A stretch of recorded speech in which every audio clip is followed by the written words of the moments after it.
خلّي هالشي عادي إنه ما يكون عندك رأي بالأشياء اللي ما بتفهمها، لأنه أصلًا الاعتراف إنك ما بتعرف شيء معيّن نادر وقليل بين الناس، وكمان هالشي بيمنعك إنك تبين غبي.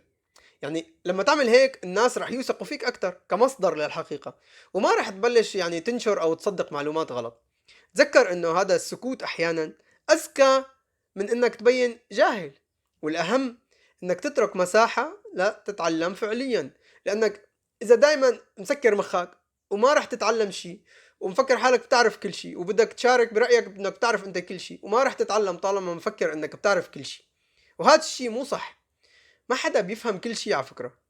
وبالآخر هيك بتحافظ على راحتك النفسية، ما بتدخل بنقاشات تافهة وما بتتضايق من تفاصيل صغيرة بتبعدك عن أهدافك. معظم الناس ما بيحققوا شي كبير لأنهم دايما عم يجادلوا ويغلطوا، يعني بطعمة وبلا طعمة. هيك بتصير أهدى، أذكى، وأنجح لما بتبطل تتصرف كأنك بتعرف كل شي. تصرف.